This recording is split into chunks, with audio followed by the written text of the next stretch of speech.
The January 6th committee has revealed even more text messages from Fox host Sean Hannity, text messages that he sent to Mark Meadows in the days leading up to the January 6th Capitol riots. Now, those text messages seem to indicate that Hannity might have known what was to come. Now, we've told you about some of the text messages that Hannity had sent during the Capitol riots, where he's urging Trump's chief of staff, Mark Meadows, to do something to encourage Trump to end the violence. But now we have more details. Now, Trump's change of plans, by the way, in regard to giving a speech on the 1-year anniversary of the Capitol riots, comes after the special congressional committee investigating the insurrection released a series of text messages from Fox News host Sean Hannity, who texted then White House chief of staff Mark Meadows his concerns over the violence at the Capitol and raised doubts on Trump's election fraud claims. So the newly revealed texts in question say the following. "We can't lose the entire White House counsel's office," Hannity wrote to Meadows on December 31st, 2020. And he also wrote, "I did not see January 6th happening the way he is being told," meaning the way that Trump is being told. "He should announce, will lead the nationwide effort to reform voting integrity, go to Florida and watch Joe mess up daily, stay engaged. When he speaks, people will listen."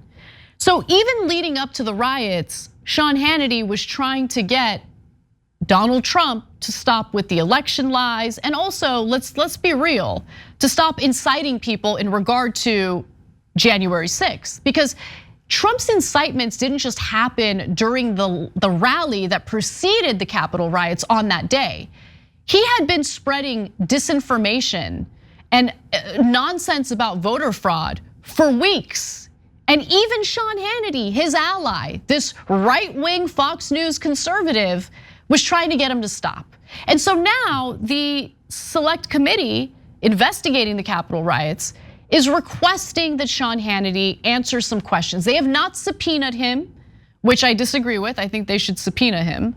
But they are asking him to tap into his patriotism, do the right thing, and cooperate with this investigation, which I believe is very unlikely to happen. But John, I wanted to get your thoughts on that. Yeah. Actually, I want your thoughts on something. So for a solid week, we have the night before texts of his fears about what's going to happen on January 6th, and perhaps more importantly, we have that New Year's Eve one where he says it's not going to go the way you think, and he even gives advice for what he thinks Trump should do rather than talking about the election. I have several ideas as to why I think Sean Hannity was saying that. Why do you think Sean Hannity was pushing Trump to not go in that direction, the direction that he did eventually go in, and not only encouraging this mob, but also encouraging the idea that Congress can overturn the results of the election? Honestly, I know I can speculate, but I don't really know what was in his mind. I never think that people like Sean Hannity want to do the right thing to avoid dismantling our democracy. Like, I don't think he actually cares about that. Again, I'm speculating. This is what I think. There has to be some other self-serving reason. But what do you think?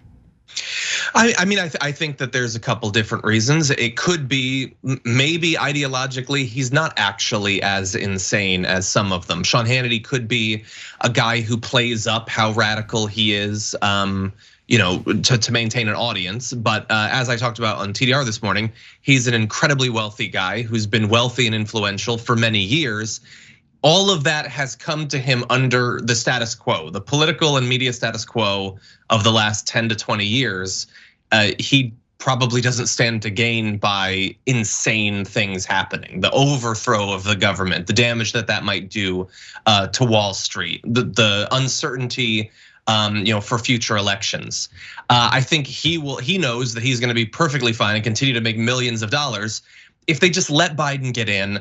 They can spend the next 4 years criticizing him insanely, and then almost inevitably a Republican's gonna beat him the next time around anyway. I think he'd be happy for Trump to be in office. I don't think that he needs Trump to be in office for him to do well in terms of his career, in terms of his his pocketbook. Yeah, I think you're absolutely right about that. And as you were sharing that theory, I couldn't help but think about all of the Wall Street investors, all of the corporate CEOs, all of these businesses that claimed that they would stop giving campaign contributions to Republicans who refused to certify the election results on January 6th. They then turned around, and recent reporting from the Daily Poster makes this clear. They decided to continue donating money to these Republican politicians. So the very people who aided and abetted Donald Trump and aided and abetted what happened on that day are continuing to receive money from Wall Street, from corporations, from corporate donors.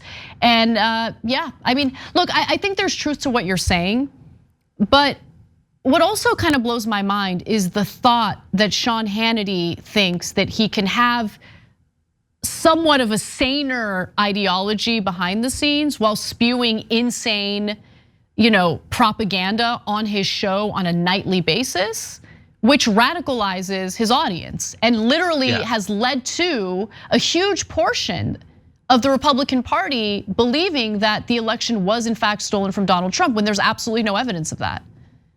Yeah, I think that this is sort of an extreme example of something that we've talked about for some time. Is that is the game that they're playing, and at the end of 2020, especially, it looked like it was going really poorly for them in that they were amplifying the election lies on top of the COVID and the COVID lies and the beginning of the lies about vaccines, and you're right, it had radicalized people, insanely so.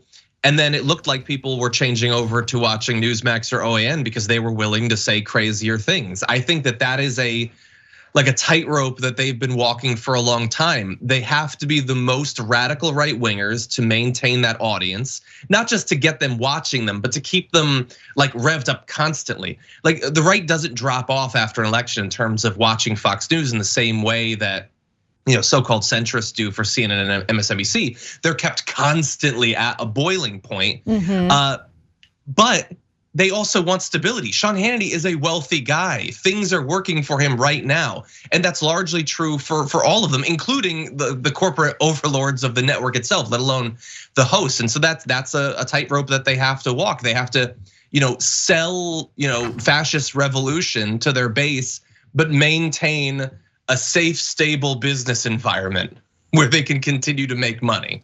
Yeah, well, we'll see how all of this plays out. It seems as though Sean Hannity is going to find a way to skirt any involvement with this investigation.